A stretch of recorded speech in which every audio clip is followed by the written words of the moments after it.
I'm first cutting the model off the sprue with my hobby clippers. Make sure to use the flat edge of your hobby clippers on the model side to reduce the amount of bumps.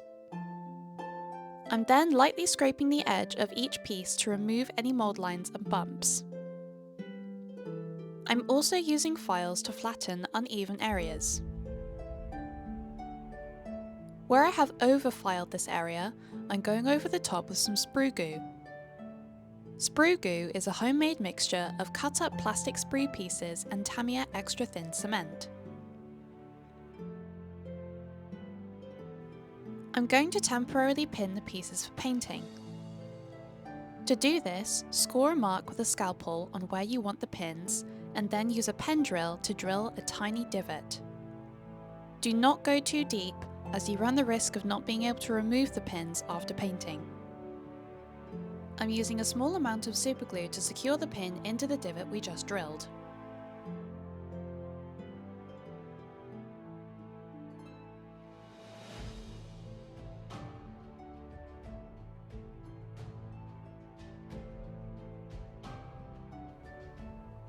Once the pieces are pinned, you can then attach them to a cork for easier holding.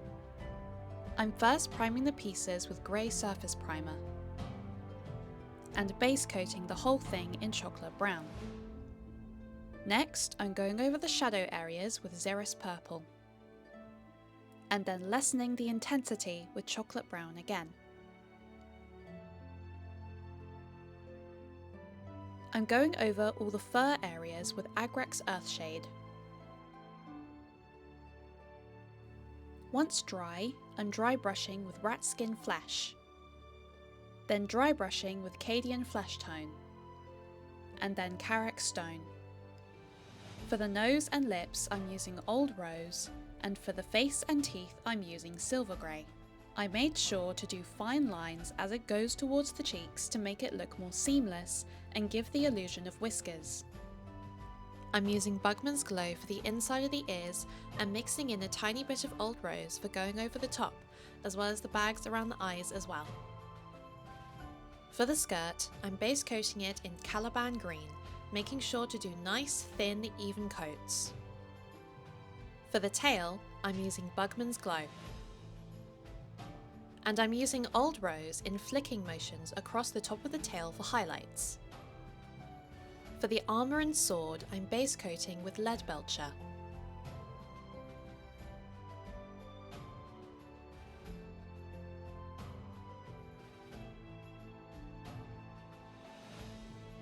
I'm using Dwarven Gold for the handle.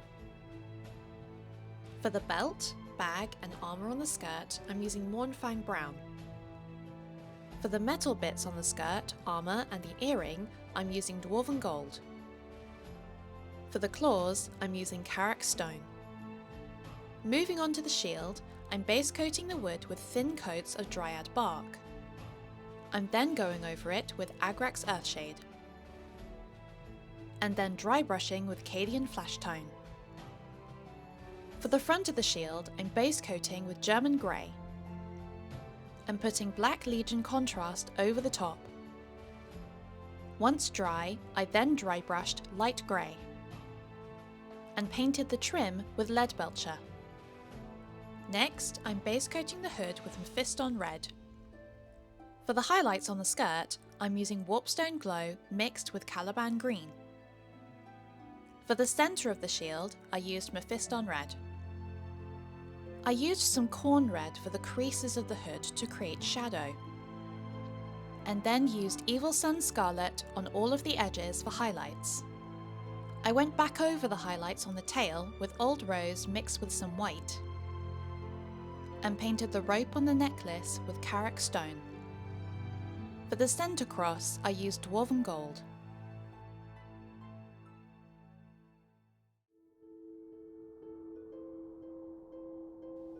I base coated the helmet with Leadbelcher, and then I did all the edge highlights on the silver with Stormhost Silver.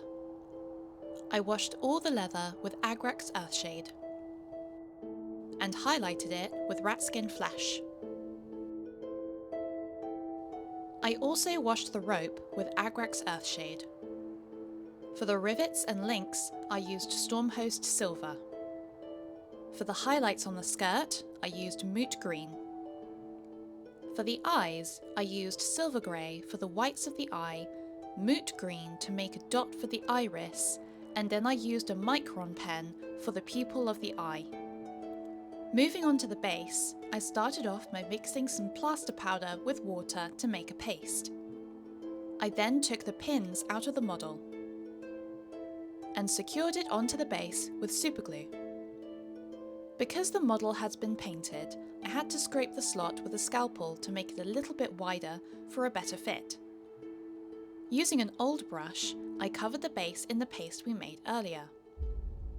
Once dry, I painted over it with Dryad bark to look like mud. I could then glue grass and flower tufts down. I chose yellow to pop against the red and green.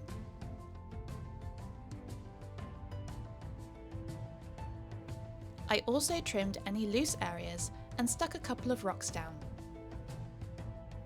To make the tufts look more natural, I used some Agrax Earthshade on the bottom, and then dry brushed some buff over the top.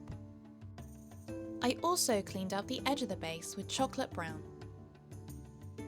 I painted some of the gems with Cantor blue, with a highlight of Calidor sky. I stuck the shield back on and used a gloss and matte varnish. I made sure to keep the nose and tail glossy. Afterwards, the final step was just making sure the underside of the base was neat and tidy with some black. And that is the model complete.